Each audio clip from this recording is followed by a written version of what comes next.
আমাৰ সদৌ অসম নাটযোগী ছাত্ৰ সন্থাৰ আমন্ত্ৰণ মৰ্মে আপোনালোকে এই সংবাদ মেলত আহিছে। তাৰ কাৰণে আমি আপোনালোকক সদৌ অসম নাটযোগী ছাত্ৰ সন্থাৰ তৰফৰ পৰা আন্তৰিক ধন্যবাদ জনাইছোঁ। এটা বিশেষ কাৰণত আমি আজি সংবাদ মেল সম্বোধন কৰিবলগীয়া হ'ল। যোৱাকালি অসম বিধানসভাত ৰাইজৰ দলৰ সভাপতি তথা শিৱসাগৰৰ বিধায়ক অখিল গগৈ ডাঙৰীয়াই এটা প্ৰশ্ন উত্থাপন কৰিছিল যে নাটযোগী জনগোষ্ঠীৰ জনজাতিকৰণৰ বিষয়টো কি অৱস্থাত আছে। কিন্তু অতি পৰিতাপৰ বিষয় যে জনজাতি পৰিক্ৰমা বিভাগৰ মন্ত্ৰী মাননীয় ডক্টৰ ৰণজ পেগু ডাঙৰীয়াই তেখেতে উত্তৰত উল্লেখ কৰিছে যে এতিয়ালৈকে জনজাতি পৰিক্ৰমা বিভাগত নাটযোগী জনগোষ্ঠীৰ পৰা জনজাতিৰ ক্ষেত্ৰত কোনো ধৰণৰ আবেদন পোৱা নাই। তেখেতৰ এই কথাষাৰে আমাক নাটযোগী জনগোষ্ঠীক যথেষ্ট আঘাত কৰিছে, আমি যথেষ্ট দুখ পাইছোঁ। আৰু তেওঁক আজি আমি ক'বৰ কাৰণে এই সংবাদ মেলখন অনুষ্ঠিত কৰিছোঁ যে আমি 2018 চনৰ এপ্ৰিল মাহত জনজাতিকৰণৰ দাবীত অসম বন্ধ দিছিলোঁ আৰু যিটো অসম বন্ধৰ প্ৰতিবেদন 22 পৃষ্ঠাজোৰা অসম চৰকাৰৰ প্ৰশাসন বিভাগে সেই সময়ত SBৰ যিসকল মুৰব্বী আছিলে তেওঁলোকে দাখিল কৰিছিলে। আৰু তাৰ তাৎক্ষণিক পিছতে সেই বছৰৰ 2018 চনৰ এপ্ৰিল মাহতেই 23 তাৰিখতে তেতিয়াৰ মুখ্যমন্ত্ৰী সন্মানীয় সৰ্বানন্দ সোণোৱাল ডাঙৰীয়াই আমাৰ লগত এক আলোচনাত মিলিত হৈছিল আৰু সেই সময়তে জনজাতিকৰণৰ বিষয়টো জনজাতি পৰিক্ৰমা বিভাগত আলোচনা কৰা হ'ব বুলি মাননীয় তেতিয়াৰ মুখ্যমন্ত্ৰী মহোদয়ে কৈছিল। গতিকে এই বিষয়টো 2018 চনৰ পৰা জনজাতি পৰিক্ৰমা বিভাগত আছে আৰু আজিৰ তাৰিখত জনজাতি পৰিক্ৰমা বিভাগৰ মন্ত্ৰীগৰাকীয়ে তেওঁ কোনো ধৰণৰ জনজাতিৰ ক্ষেত্ৰত আবেদন পোৱা নাই বুলি কোৱা কথাটো আমি সহজভাৱে ল'ব পৰা নাই।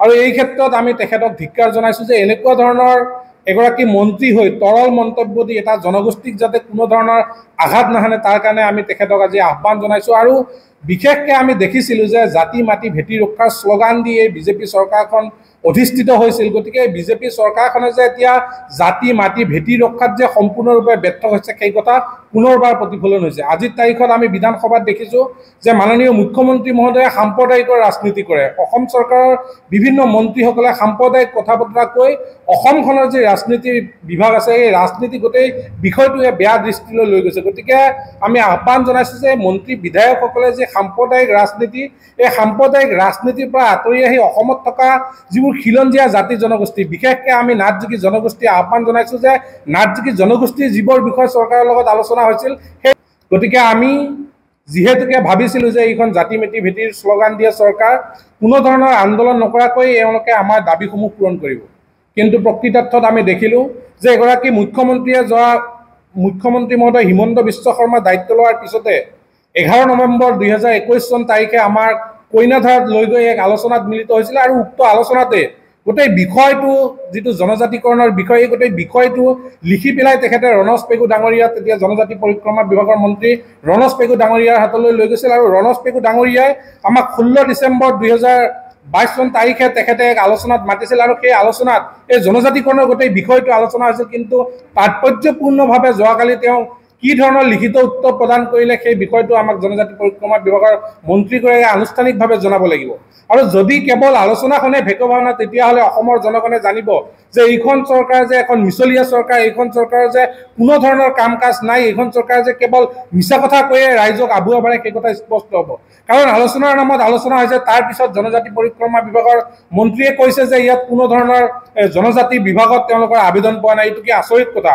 অসমৰ মুখ্যমন্ত্ৰী মহোদয়ে জনজাতি পৰিক্ৰমা বিভাগৰ মন্ত্ৰীক লিখি দিয়াৰ পিছত তেওঁ কেনেকৈ এই কথা ক'ব পাৰিলে। গতিকে আমি অসমৰ মাননীয় মুখ্যমন্ত্ৰী মহোদয়ক আহ্বান জনাইছোঁ এই গোটেই বিষয়টো জনজাতিকৰণৰ যিটো বিষয় নাটযোগী জনগোষ্ঠীৰ এই বিষয়টো মুখ্যমন্ত্ৰী মহোদয়ে হস্তক্ষেপ কৰিব লাগিব আৰু অতি সোনকালে নাটযোগী জনগোষ্ঠীৰ যিখিনি দাবী এই দাবীখিনি পূৰণ কৰিব লাগিব। বিশেষকৈ আমি আজি এই সংবাদ মেলত জনজাতি পৰিক্ৰমা বিভাগৰ মন্ত্ৰীগৰাকীৰ বিৰুদ্ধে আন্দোলনৰ কাৰ্যসূচী ঘোষণা কৰিম।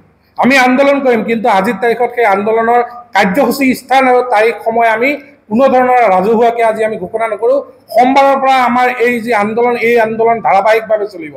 ক'ত চলিব কেনেকৈ চলিব আপোনালোকক সময়ত সংবাদকৰ্মীসকলক সংবাদ বন্ধু বান্ধৱীসকলক জনোৱা হ'ব, কিন্তু কোনো ধৰণৰ প্ৰশাসন কোনো ধৰণৰ চৰকাৰক আগতীয়াকৈ জনোৱা নহ'ব। যিহেতুকে এই চৰকাৰখনে কোনো ধৰণৰ গণতান্ত্ৰিক আন্দোলনেই হওক বা যিবোৰ আন্দোলন সেই আন্দোলনবোৰক নৎসাত কৰিছে তেওঁলোকে আন্দোলন কৰিবলৈ নিদিয়ে। গতিকে আমি চৰকাৰখনক অৱগত নকৰাকৈ আমি তাৎক্ষণিকভাৱে অহা সোমবাৰৰ পৰা আমাৰ গণতান্ত্ৰিক সংগ্ৰাম অব্যাহত থাকিব আৰু এই সংগ্ৰাম জংগী হ'ব।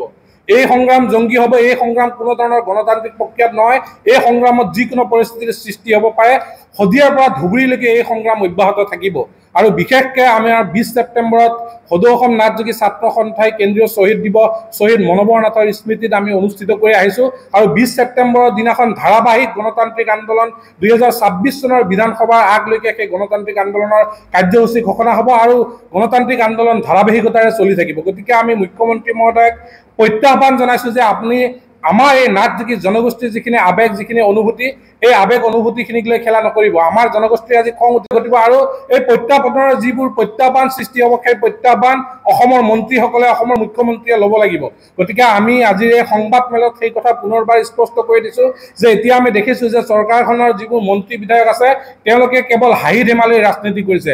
তেওঁলোকে বিভিন্ন জাতি জনগোষ্ঠীসমূহক লৈ খেলা কৰিছে। গতিকে বিধানসভাৰ নিচিনা এটা পবিত্ৰ স্থানত নাথযোগী জনগোষ্ঠীক এনেকুৱা ধৰণৰ চূড়ান্ত অৱমাননা কৰিব, সেই কথা কেতিয়াও মানি লোৱা নহ'ব। গতিকে এই যি মন্ত্ৰী মহোদয়ে এই কথা কৈছে, এই কথাৰ আমি পুনৰবাৰ তেওঁৰ পৰা আমি বিচাৰিম যে তেওঁ কেনেকৈ এই বিষয়বোৰ ক'ব পাৰিলে, আৰু যিবোৰ মাইনুজ অসম চৰকাৰৰ হাতত আছে আৰু আমাৰ হাতত আছে, সেই মাইনুজবোৰ সংবাদ মাধ্যমৰ যোগেদি আমি মন্ত্ৰী মহোদয়ক ৰাজহুৱা কৰিবৰ কাৰণে আহ্বান জনাইছোঁ যে কিহৰ কাৰণে তেতিয়াহ'লে সেই যিবোৰ মাইনুজ, সেই মাইনুজবোৰ কিহৰ কাৰণে উলিওৱা হৈছিল। যদি আমাৰ সভাই অনুষ্ঠিত হোৱা নাছিল, যদি আমি আবেদনে কৰা নাছিলোঁ, তেতিয়াহ'লে সেই মাইনুজবোৰ কিহৰ কাৰণে পালোঁ। গতিকে মাইনুজবোৰ ৰাজহুৱা কৰি পেলাই তেওঁলোকে এনেকুৱা ধৰণৰ লিখিত উত্তৰ দিবৰ কাৰণে আমি আহ্বান জনাইছোঁ। আৰু অসম বিধানসভাৰ প্ৰত্যেকগৰাকী বিধায়ক মন্ত্ৰীসকলক আমি আহ্বান জনাইছোঁ যে নাথযোগী জনগোষ্ঠীৰ প্ৰতিটো বিষয়ত, প্ৰতিটো ক্ষেত্ৰত তেওঁলোকক আমি মাত মাতিবৰ কাৰণে আহ্বান জনাইছোঁ। আৰু এই যি আমাৰ দীঘলীয়া সংগ্ৰাম, এই সংগ্ৰামৰ সময়ত যিকোনো অপ্ৰীতিকৰ পৰিস্থিতিৰ সৃষ্টি হয় তাৰ কাৰণে দায়ী কেৱল মুখ্যমন্ত্ৰীয়ে হ'ব। আমি কোনোদিনো আমি মিয়া ৰাজনীতি নকৰোঁ, কোনোদিনো আমি সাম্প্ৰদায়িক ৰাজনীতি নকৰোঁ। আমি অৰাজনৈতিকভাৱে আমাৰ যিবোৰ জনগোষ্ঠীয় দাবী, সেই দাবীসমূহক লৈহে আমি সংগ্ৰাম অব্যাহত ৰাখিম। ইয়াত গণতান্ত্ৰিক সংগ্ৰামো হ'ব আৰু অগণতান্ত্ৰিকভাৱে সংগ্ৰাম হ'ব। অহা সোমবাৰৰ পৰা নিশ্চিতভাৱে আপোনালোকে দেখিব যে অসমৰ বিভিন্ন প্ৰান্তত আমাৰ ছাত্ৰ সন্থাৰ কৰ্মীসকলে কেনেকুৱা ধৰণৰ জংগী আন্দোলন গঢ়ি তোলে। তাৰ কাৰণে মুখ্যমন্ত্ৰীক সাজু হৈ থাকিবলৈ আমি আহ্বান জনাইছোঁ। হ'ব আপোনালোক